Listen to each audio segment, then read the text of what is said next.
Teman-teman, sebelum menyaksikan tayangan ini, jangan lupa like, komen, lalu subscribe.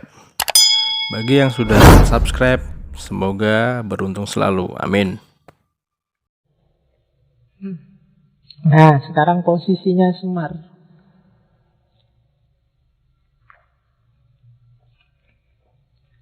Yang pertama, Semar, dari semua orang tadi kan jelas paling tidak dia punya dua posisi.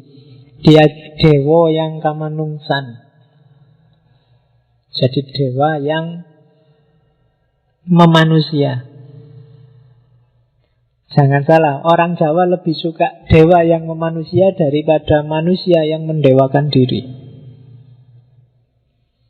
Itu sebabnya orang Jawa lebih suka Siwa daripada Wisnu. Kemarin cerita Krishna itu kan Wisnu. Krishna itu kan manusia yang mendewa. Aslinya manusia, anaknya manusia biasa yang mendewa jadi dewa. Beda sama Siwa. Kalau Siwa ya dewa, turun ke bumi dia sebagai dewa. Kalau di wayang Siwa itu kan jadi Betara Guru itu. Jadi orang Jawa lebih suka dewa yang memanusia dibandingkan manusia yang mendewa.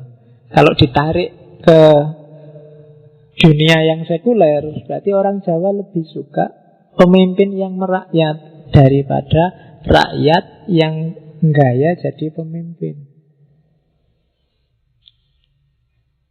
Jadi makanya Semar lebih disukai. Dan agama besar sebelum Islam kan Siwa Buddha, bukan Wisnu Buddha. Jadi dari Hindu cuma diambil Siwanya. Karena orang Jawa lebih suka dewa yang kamanungsan, bukan manusia yang mendewakan diri. Oke. Jadi lebih bagus kamu merasa jadi manusia biasa dengan kualitas dewa, ya kan, daripada kamu merasa jadi dewa dengan kualitas manusia.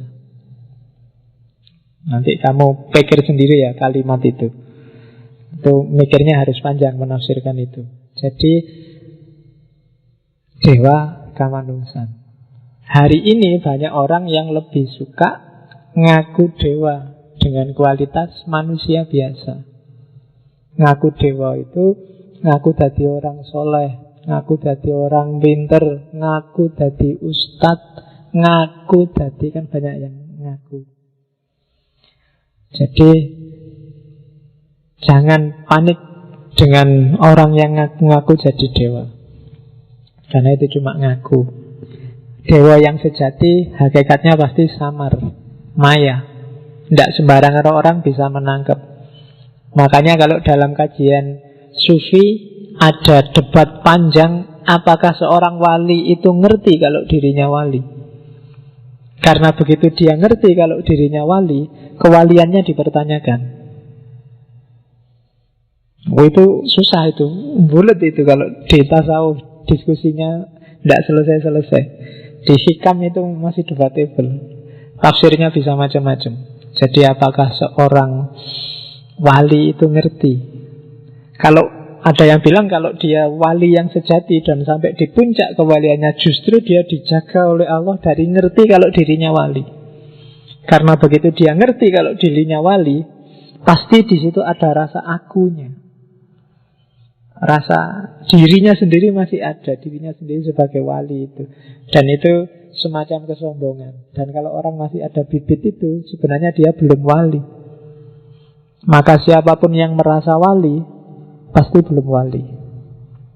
Wow, itu susah itu ilmu nih. Kamu padahal sudah bercita-cita jadi wali sejak kemarin, tapi kok ya teori ini berubah.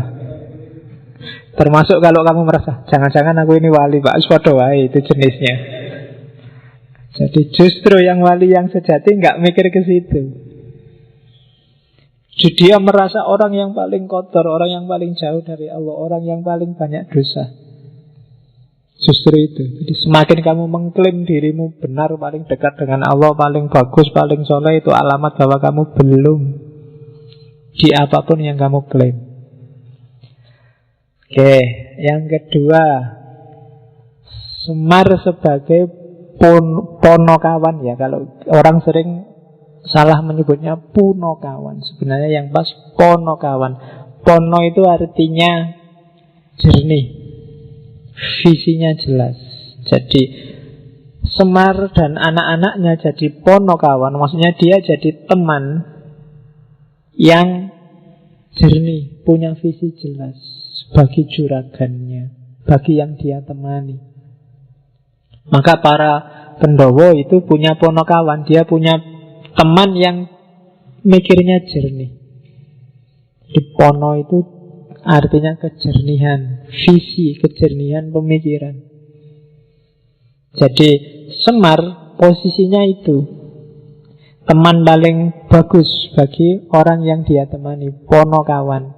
Jadilah kalian semua ponokawan. Selama ini kamu selalu menerjemahkan punokawan itu kan pembantu. Sebenarnya enggak. Punokawan itu teman yang bisa ngasih nasihat jernih, bukan nasihat tendensius.